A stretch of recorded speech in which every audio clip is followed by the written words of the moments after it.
Denis Sassou Nguesso constitue la clé de voûte de ces difficultés dans lesquelles notre pays se continue de se noyer. Voilà, un pays qui continue à se noyer, sauf qu'il a là un sauveur, je veux dire, c'est le FMI. Alors, le FMI a quasiment conclu, comme on dit, avec le Congo, puisque on demande qu'il y ait des efforts de gouvernance, la lutte contre la corruption, mais enfin, à la fin, le Congo aura son chèque. Est-ce que vous dites aujourd'hui, Monsieur Moukala, que les efforts qui ont été les vôtres de sensibiliser le FMI que le Congo était un gouffre permanent, quasiment un tonneau de Danaïde, puisque ces responsables avalent tout, on ne sait pas où ce que ça va, mais enfin, il n'y a toujours rien. Vous le dites bien. Enfin, c'est un peu ce que nous constatons tous. Est-ce qu'aujourd'hui, vous vous dites que finalement, les efforts qui ont été les vôtres sont vains, puisque, à la fin des fins, le Congo recevra son chèque du FMI? Non. Nous avons souhaité, dans notre action, au niveau du Fonds monétaire, notre intervention plutôt, pour bien comprendre qu'il s'agit d'une action, au niveau du Fonds monétaire international, relever que le problème de la dette, de l'insoutenabilité de la dette congolaise, ce problème est un problème qui est lié d'abord à la gouvernance. Alors que dans les premiers communiqués du Fonds monétaire international, si vous relevez, c'est un problème lié au cours des matières premières et notamment du baril du pétrole. C'est parce qu'il y a eu faiblesse des cours du baril du pétrole qu'une crise financière a surgi. Nous avons voulu démontrer le contraire. Rappeler que tout est à son sens dans la notion de gouvernance, que effectivement vous voyez que depuis après août est devenu le concept clé dans les discussions entre le Fonds monétaire international et Brazzaville. Vous avez la question de la corruption qui n'avait pas été soulevée, mais qui est une question corollaire à celle de la gouvernance. Une corruption qui, on le voit, est instrumentalisée au niveau national. Vous savez qu'il y a un point simple pour voir cette corruption. Il faudra faire l'audit de tous ceux qui sont allés en campagne électorale chez nous, et même simplement ceux qui se sont présentés à la députation, qu'on comprenne où c'est qu'ils ont trouvé de l'argent. Enfin, il y a aussi des gens de l'opposition qui sont partis, c'est-à-dire qu'ils sont tous dans le même... Je dis tous ceux qui sont allés aux élections. Voilà. Et donc, on verra très bien que, simplement en touchant ce petit point, on pourra voir l'ampleur de la corruption. Mais est-ce qu'on peut repartir sur la première élection qui était la présidentielle? Est-ce que ceux qui ont participé à la présidentielle seraient aussi concernés dans cette ampleur de la corruption pour vous?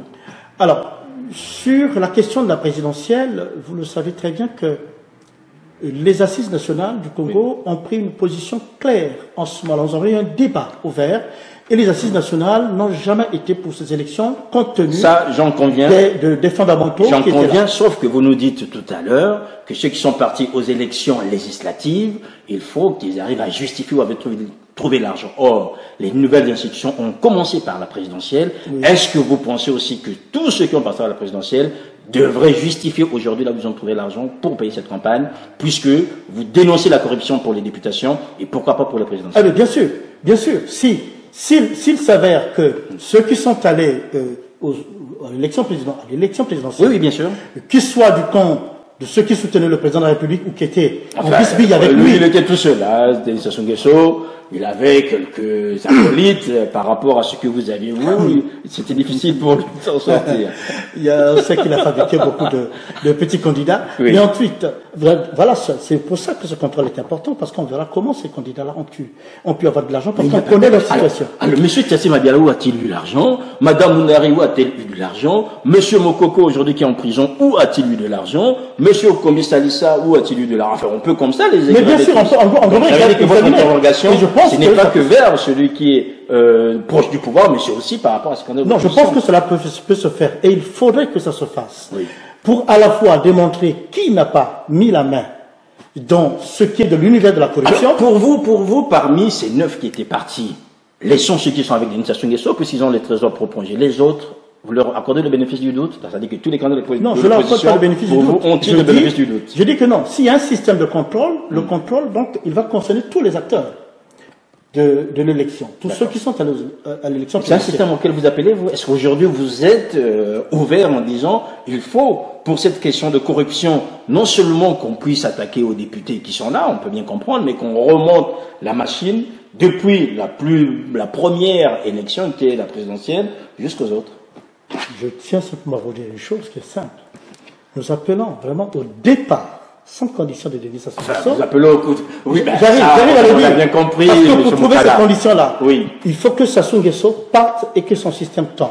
Mais croyez-moi que, une fois que Denis Sassou Nguesso partira, nous mettrons en place un pôle financier, judiciaire financier. Avec ce pôle judiciaire financier, il sera utile d'examiner tout ce qui a été dans les comptes publics. Revenons sur le FMI. Alors aujourd'hui, est-ce que vous êtes fier, êtes-vous content du fait que le Congo va signer avec le FMI? Que le Congo puisse signer avec le FMI, ce serait donc l'État congolais. Je ne suis pas du genre de ceux qui pensent qu'une signature avec le Fonds monétaire international signifie tout. Mais tenez bien qu'une signature, si elle a lieu, parce qu'il y a... Tout y est presque... Non, tout n'y est pas, parce que il faut bien lire le communiqué qui a été publié. Il est très technique. Hein, il est très technique. Justement, c'est ça que je demande. Je dis aux gens de le lire. On va très vite, mais bon... Voilà, je dis aux gens de le lire. La conditionnalité est posée. Vous savez que même à l'aide que Paris promet, puisqu'il y a eu cette conférence des ministres de la zone franc à Brazzaville, symbolique, hein, le lieu du pourrissement de l'ensemble de la zone CFA, c'est Brazzaville. Et ce lieu de pourrissement, c'est là effectivement que les ministres des Finances tiennent leur réunion, mais il y a la promesse qui est faite à ce niveau-là par le ministre français donc de l'économie et des Finances, mais qui rappelle quand même un point important, qui a une conditionnalité, c'est la signature de l'accord avec le Fonds monétaire international. Il faut l'entendre, les judios congolais ne criaient pas très fort à commencer à injurier. Mais tenez compte du fait qu'effectivement, à Brazzaville, on voit du petit lait, déjà, tout le monde est déjà content en disant, mais voilà, on va signer. Donc maintenant ces conditions on va les remplir, la gouvernance ok, la corruption ben on va bientôt signer avec le Fonds monétaire international. Non, quand vous entendez le document du Fonds monétaire international laisse bien augurer qu'il y a des points d'ombre qui ne font pas encore consensus aujourd'hui, et encore que le rapport, vous devez le savoir techniquement, hein, le rapport de la commission est adressé au directeur général, et le directeur général du Fonds monétaire international adressera un rapport notamment au conseil d'administration, après que le Congo ait envoyé ce qu'on appelle une lettre d'intention. On espère déjà que c'est pour juin que ça devrait se faire, puisque du côté de Brazzaville on dit, ben voilà, on a quand même... Vous savez qu'en décembre, on va vous dire, ben il y a M. Elongo qui est déjà en prison. Si vous voulez parler de gouvernance, vous dira, ben Kiki a déjà été viré puisqu'il a été remplacé. Donc à la limite... Le communiqué, on parle, il faut des institutions en place qui combattent bien la corruption. Mais ces institutions existent officiellement. Non, ça n'existe pas. D'autant plus que le Fonds monétaire dit que c'est pas suffisant ce qui existe au Congo. Parce que ça n'a pas permis d'éviter la corruption. Il y a M. Lamirguele qui est chargé de gérer toutes ces questions de corruption. Il y a bien une cour de compte, donc les institutions sont là. Oui, il y a une cour de compte, mais c'est une cour de compte de pacotille. On ne va pas rentrer là-dedans. Non. Il y a des techniciens là-dessus qui le savent, mais je peux vous le dire que, connaissant quand même la question juridique, ce n'est pas possible. Alors, M. Moukala, très souvent, quand on parle du FMI, on voit tout de suite la misère qui va s'abattre sur les populations, les salaires qu'on va couper. Est-ce qu'aujourd'hui, vous vous dites que cette potion du FMI ne sera pas autant amère que les années antérieures? Alors, ce qui me plaît dans la revue du Fonds monétaire international, c'est qu'ils mettent l'accent sur les mesures que le gouvernement congolais, c'est d'abord le gouvernement congolais de démontrer par ces mesures que ces mesures visent à protéger les plus petits dans notre pays, c'est-à-dire ceux qui souffrent, ceux qui n'ont pas de moyens. Parce que ceux qui ont de moyens, c'est les hommes politiques. Tout leur patrimoine leur est préservé. Mais aujourd'hui, il faut qu'on regarde leur patrimoine. Mais en tout cas, ce qui est sûr, c'est cela. Alors, maintenant, dans les mesures du Fonds monétaire international, personne ne se met des phares. Les mesures du Fonds monétaire international sont des mesures techniques sur le plan financier. Il s'agit de créer les conditions pour que le Congo soit en mesure de rembourser ses créanciers. Il ne faut pas aller rechercher plus loin. C'est cela la question de fond du travail du Fonds monétaire international. Et bien sûr, en outre, il y a dans cette question, dans le redressement progressif des finances publiques, il y aura donc la possibilité pour le Congo d'avoir des possibilités d'intervention beaucoup plus importantes et bien sûr de la liquidité qui reviendra donc de l'étranger, et cela veut dire aussi de la dette.